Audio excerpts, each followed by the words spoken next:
Welcome to Coffee House. We have 12 Rules for Life by Jordan Peterson. I'm just going to come out and say it from the jump. This is the most important book for young men to read, and other men as well, that I can think of.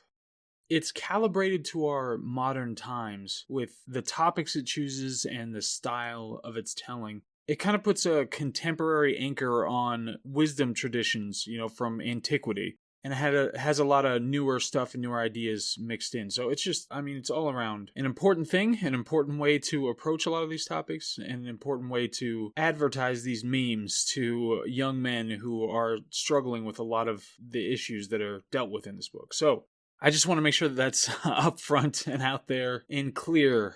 As always, we will go through the contents of the book with a little editorializing along the way. We'll talk about an analysis, which kind of tries to look at the quality overall of the book and some of the big ideas from it. And then we'll go into some big picture stuff to put it in the context of what we have read so far and what we know and where this civilization needs to go. So, okay, moving on to the contents. 12 Rules for Life. This is going to be in two parts. We're going to do rules 1 through 6 and then 7 through 12 because these things are just getting too massive. As many of you might have noticed, I wasn't able to upload the episode about the article, The 30 Tyrants, which was a very important article. I wasn't able to do that on Saturday because I had used up all of my bandwidth on all the massive episodes before that. So it finally got uploaded on Monday, and now we're working on this one. And now I'm just extending this one with this explanation. So let's get on to the contents. Rule 1, stand up straight with your shoulders back.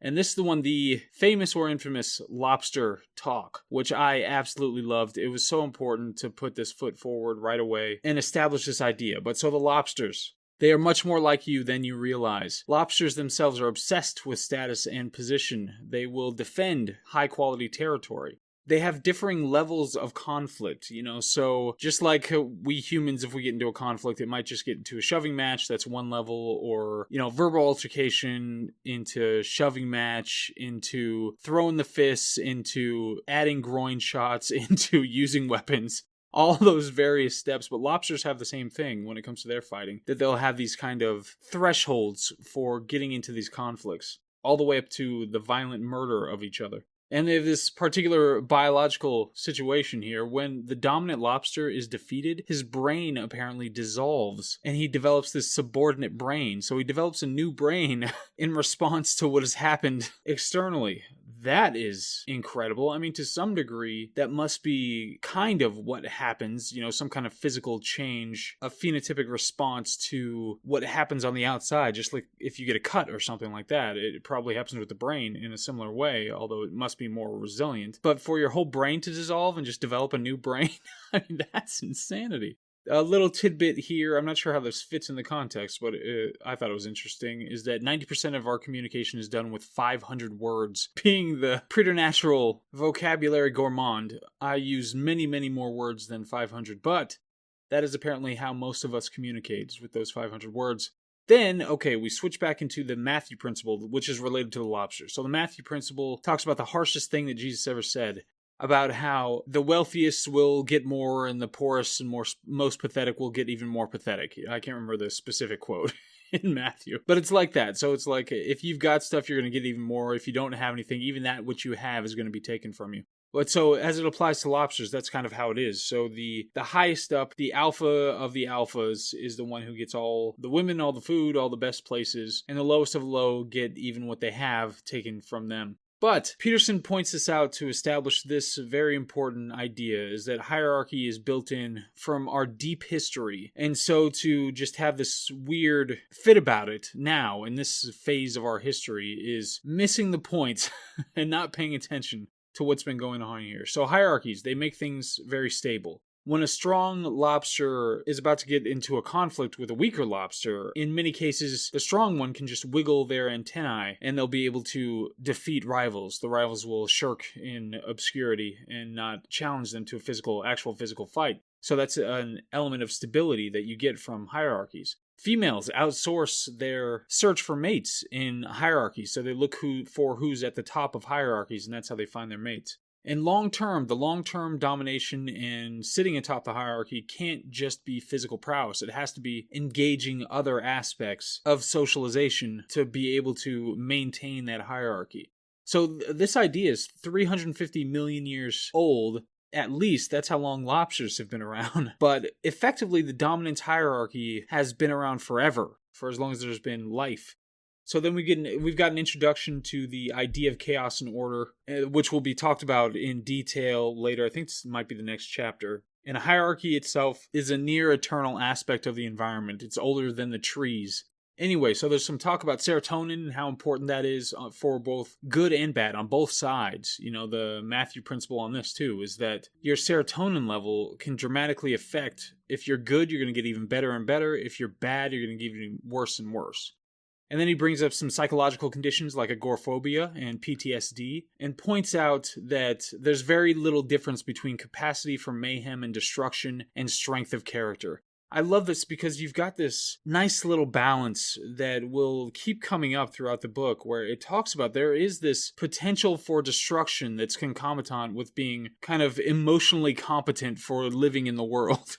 So you have that, and you see that, of course, in a lot of our films. Of course, when it comes to entertainment, that whole segment of society is just being obliterated right now. I heard that the Golden Globes, is that the one that just went off? You know, I haven't paid attention to any of them. I haven't seen hardly any movies, but I think the viewership dropped by like 60% this year after it had been dropping dramatically. It doesn't feel like movies mean anything anymore. But anyway, so you see this a lot in the movies where you have this affinity for both sides when it comes to, you know, chaos and order, when it comes to the capacity for mayhem and destruction and strength of character.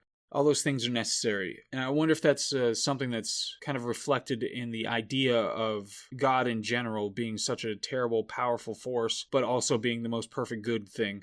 But some important things here is that if you present yourself as defeated, people will react to you as if you are losing.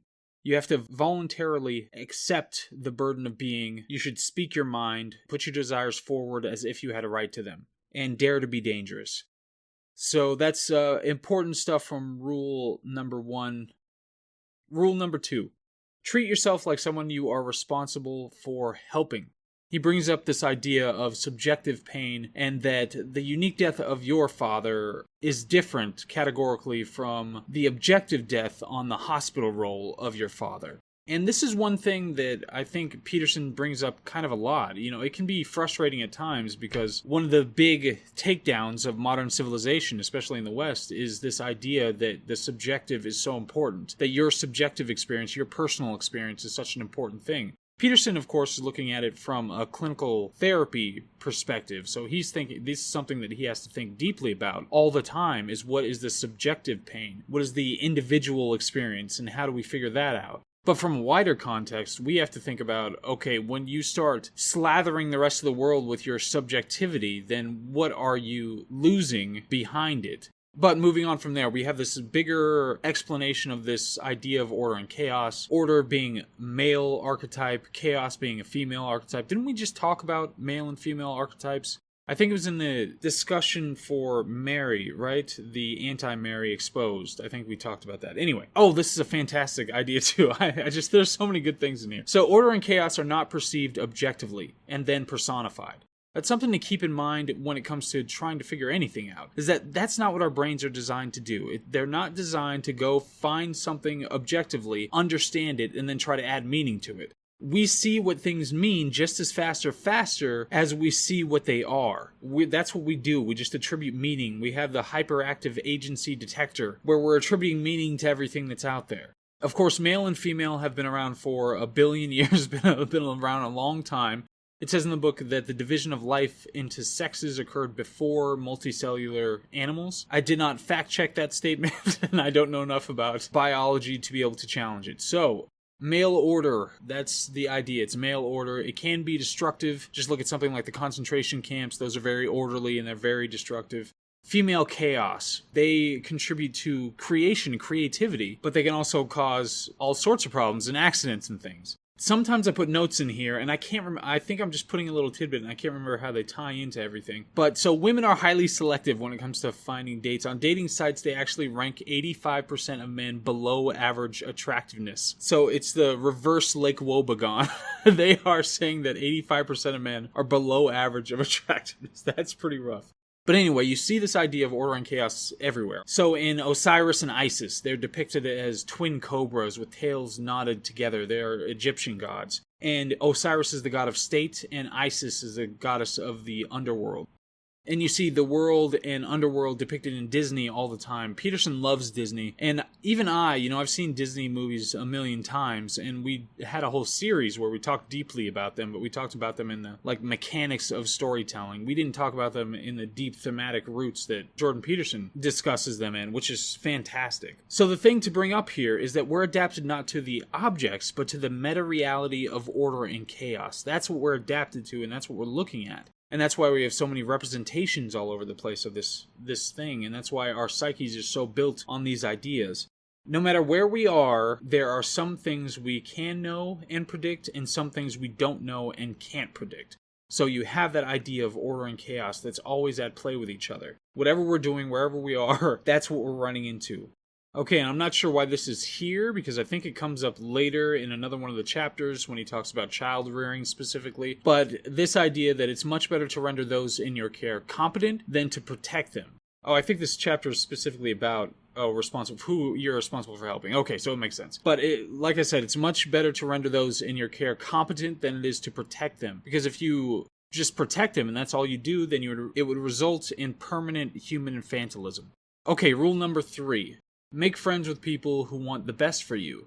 So this is about friends, and he references Notes from Underground by Dostoevsky, in which there's a woman. So this man saves this woman, or pretends to save this woman, who's on the road to prostitution. And it turns out, you find out, he's not really helping her. He's trying to get something out of it, and it turns into you standing next to someone who's worse than you, just to make yourself look or feel better, and that's not friendship.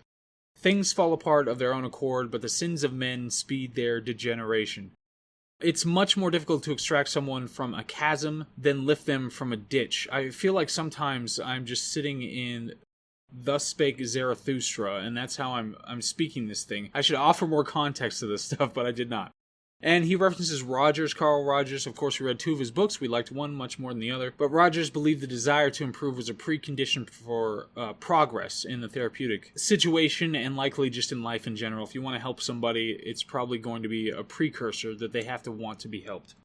And here's a tidbit, here's a rule or a test for determining whether you should be friends with somebody. If you have a friend whose friendship you wouldn't recommend to your sister or father or son, why would you have such a friend for yourself? You want to find people who aim up, who are trying to get somewhere, who want to make the world a better place. It's a good thing to choose people who are good for you. That's not a selfish thing, that's a good thing for everybody. People whose lives would be improved if they saw your life improve, so you have similar goals and aims, and who would support your upward aim, and who won't tolerate your cynicism and destructiveness. And they will encourage you when you do good for yourself and others, and punish you carefully when you do not. So that's an important way to look at how to make friends here. Rule number 4, compare yourself to who you were yesterday, not to who someone else is today. And this is something that's close to my heart. It was easier to be good at something when we lived in small local communities. I used to be just the Mortal Kombat GOAT until I started seeing it on YouTube. Same with Tetris Attack. Although I'm still pretty high up on that one. What you aim at determines what you see. And here he references the often, I think, over-referenced Gorilla Basketball video. For anybody who hasn't seen this, there is a video where you watch it, there are a bunch of people, you're supposed to count the basketballs, there are a bunch of people throwing basketballs to each other, you're supposed to count how many times they're passed, and a guy in a gorilla suit walks out in the middle and does like a little dance and stuff in the middle of this video while you're trying to count these things, and then walks off. Well, about 50% of the people who watch this video will not notice that the guy walked out in a gorilla costume, because they are so focused on trying to count that they don't even notice it. And what Peterson points out is that vision is expensive. You have a small, focused, high-definition area, and you ignore the rest when you're trying to use your vision. And the same thing happens with everything else that you have. It's trying to efficiently use your resources. So in your brain, it does the same thing. That's how you deal with complexity, is that you cut out most of what's out there. and just focus on the things that are necessary. And that's one thing that we use to try to reason about everything else now, when it comes to politics or anything else. We must shepherd those limited resources carefully.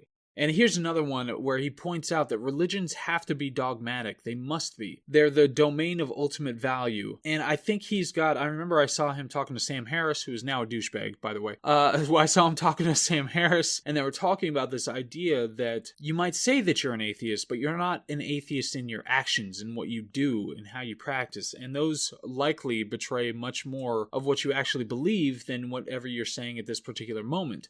And I tend to agree now on this point. I think that we are, and this is the next thing that he says, I was just about to say it myself, you are too complex to understand yourself. There's too much complexity in there for you to just be able to consciously delineate explicitly what you are in all your parts. So it's likely the case that what you act out is more what you believe than what you say you do. And he suggests at the end of this chapter that what you should do if you want to, in most of the chapters, this is what he does. He'll lay all this stuff out, and then at the end, he gives you some suggestions on what you should do. But in this one, the one that is about comparing yourself to who you were yesterday and not who someone else is today, is that you should find something that you can fix and fix it. Something small, even. So something like if there's a stack of papers, I think is the example he uses, that you should do something with, then just do it. Every day, you should find something that you can fix and fix it. Cumulatively, it will make things better, and eventually you're going to get better at it, and that's the way to start.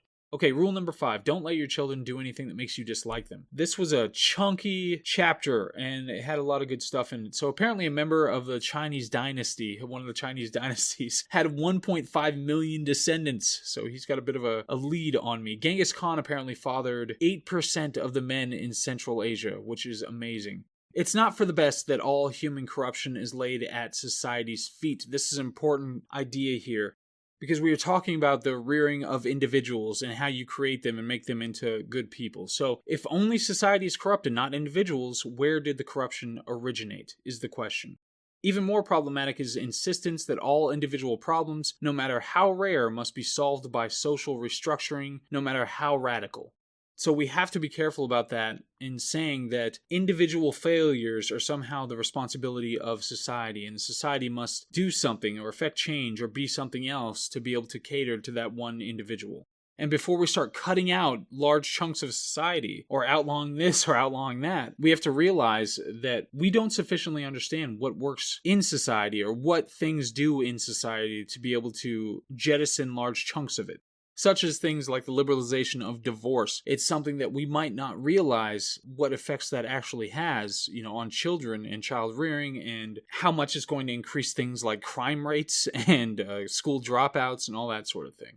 Okay, and speaking of children, he goes into this discussion about what parents need to be doing and what their kind of posture toward their children need to be. And he suggests that parents trying to be friends with their children to avoid conflict is a very bad thing, that it's an act of responsibility to discipline a child. And parents who try to avoid placing these restrictions on their children, it's out of laziness. So children apparently will do anything that will garner attention, provide power, or let them avoid trying something new. They're perfectly willing to provoke adults, and violence, whether in children or adults, is easy and it's the default. Peace is the thing that's hard. Just like why people suffer from anxiety is not the mystery, how they ever don't is the mystery. Apparently 2-year-olds are the most violent people, and infants, this is an excellent image to have, is that infants are like blind people searching for a wall. And anger crying is apparently different from regular crying, like hurt crying, and it's an act of dominance that children are trying out on their parents.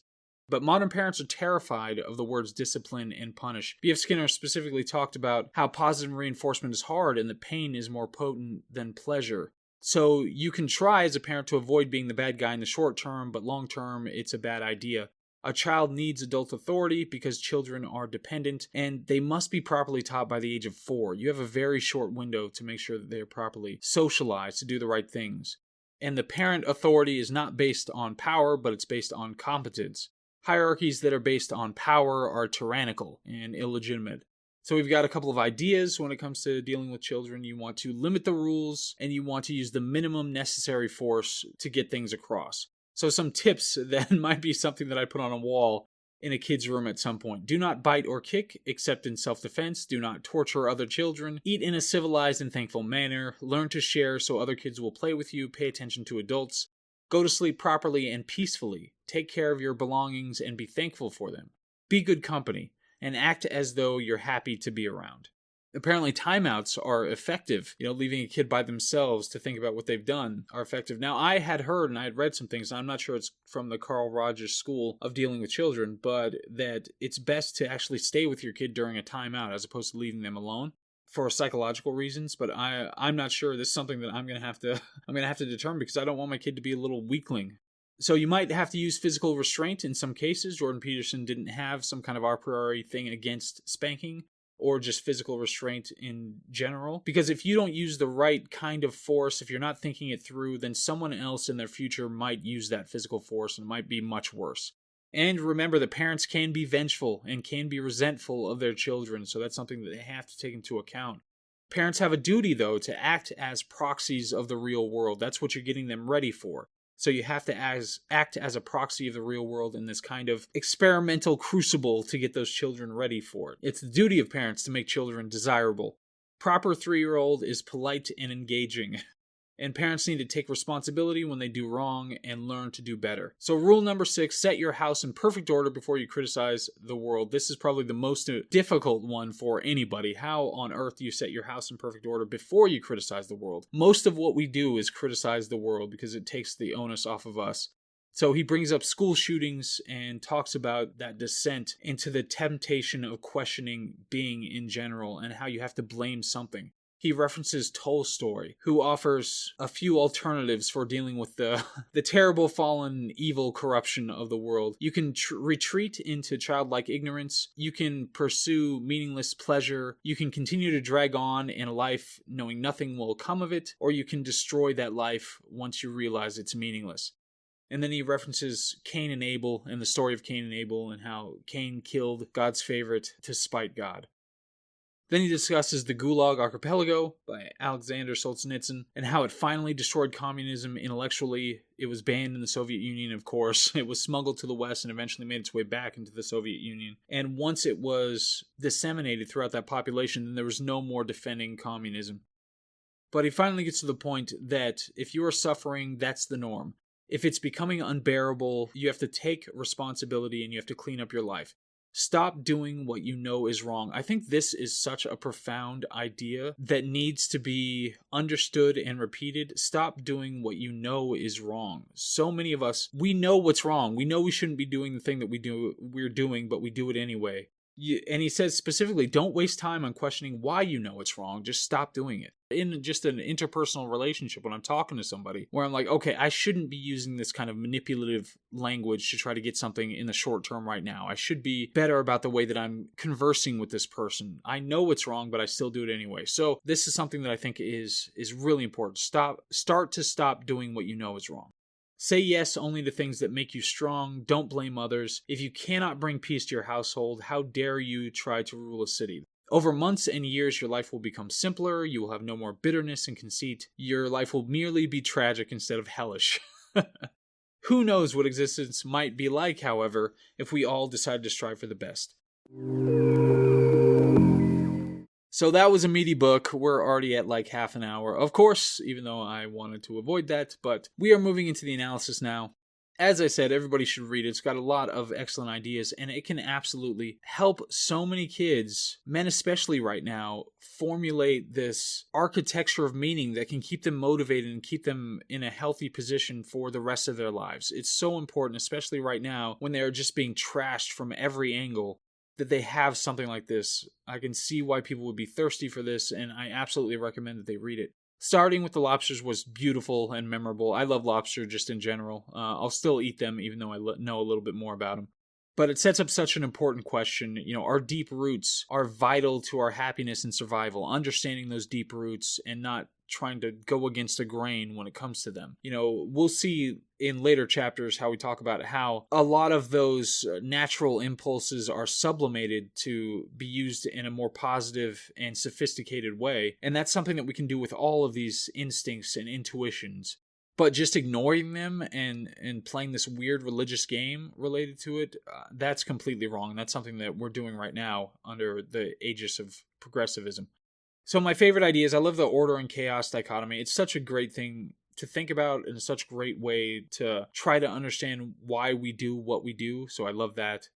And the fact that we see meaning first and not objective reality, I mean, absolutely. That's the thing that we do. We see meaning in everything, and that's where we start. And then we try to piece our way backwards to get to some kind of objective reality out there. And it's very difficult with our very limited primate brains. So, big picture wise, I really think that this kind of thinking can be a salvation for young men, especially right now. They have to be pushed farther than this or further than this so that they can get to a more active point than just trying to kind of piece together their immediate life. But this is an excellent, fantastic start. Right now, we have this huge vacuum of power that's currently being filled by progressivism and, young men who are trying different strategies, to get laid, because what else are you going to do? A lot of them are using the strategy of trying to placate all of the women who are taking this alpha role now, saying that we have to be progressive, we have to think in these ways, you have to be a feminist, and then she hates him on the other end because he's so weak and pathetic, and she doesn't understand why, he doesn't understand why, that they're just trying all these different strategies to try to move on with their lives. Luckily, they're much less likely to reproduce, so we shouldn't have to worry about it for too many generations, but there's this vacuum of power, and it's something that needs to be stepped into by kind of a new breed of young men who are capable of understanding all these ideas and capable of taking the right step forward. So, and that's not to exclude women, of course. If you saw my anti-mare exposed discussion, you would see what I think about how all that shakes out. So I will leave it there. That was part 1 of this. We're going to do part 2. We'll read his next book, but before that, we're going to do that propaganda book that I talked about by, what's his name? Was that by Bernays? Who was that by? I can't remember now. But we'll do that one after we do part 2 of this, and we'll have something in the middle there. Hopefully we can keep it going. I can get on the proper damn schedule. I can do that and just be on it, because it's not right now. I'm a little off still, and just trying to get these books read and get these episodes out and all that stuff is just, it's not falling into place as it should just yet, but it will. So anybody who's listening, thank you very much. Anybody who got here, and I will see you on the next one. This is KawFee Haus. Bye.